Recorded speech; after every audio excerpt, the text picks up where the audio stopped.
আরে গরিবই শত থাকবে গরিব, আসুক যে কোন সরকার, গরিবের রাজনীতি করার কি দরকার। আজকের এই ভিডিওটা না টেনে পুরো দেখার চেষ্টা করবেন।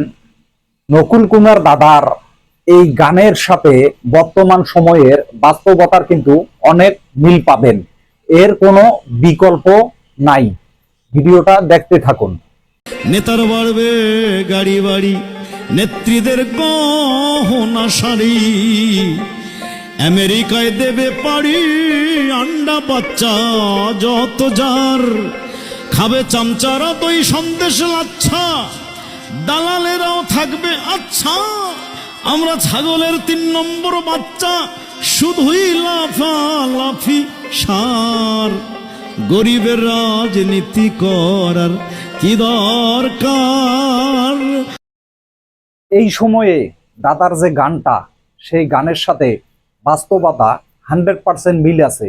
কারণ এই গানের প্রত্যেকটা কথা আপনারা খেয়াল করে দেখবেন যে আসলেই নির্বাচনের সময় যেমন গরিবের একটা কদর থাকে, সম্মান থাকে, সবাই তেল মারে, কিন্তু যখন নির্বাচন হয়ে যায় তখন কিন্তু এই সমস্ত লোকদের আর কেউ কিন্তু মনে রাখে না।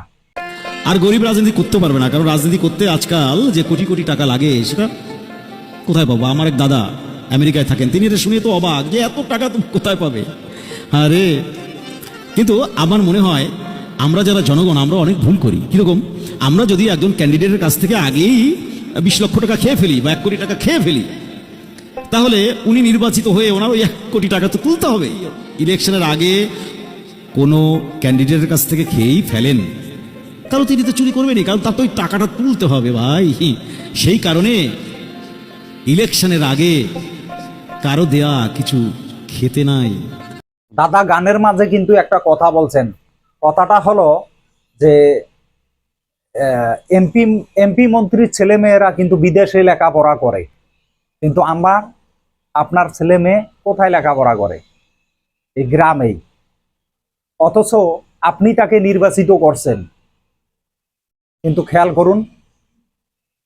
বন্ধু, আরে ভোটের সময় হয় জনগণ দেশের জন্য মায়া কান্দন, লঙ্কায় গিয়ে হয় রে রাবণ পেয়ে গদির অধিকার, শিখিয়া শোষণের মন্ত্র ভোলে সস্তা গণতন্ত্র, আমরা যেন ভাঙা যন্ত্র ধুলায় হই রে একাকার, গরিবের রাজনীতি করার কি দরকার, গরিবের রাজনীতি করার কি দরকার। দাদার এই কথাগুলো বাস্তবতা কেউ অস্বীকার করতে পারবেন না। আমি চ্যালেঞ্জ দিয়ে বলতেছি, দাদার প্রত্যেকটা গানের কলি এবং প্রত্যেকটা কথার খুবই গুরুত্বপূর্ণ ওয়েট আছে। কারণ দাদার এই কথাগুলো 100% একবারে সঠিক, কোনো ভুয়া নয়। কারণ দাদার গানের যে কথাগুলো সঠিক এবং 100% সঠিক।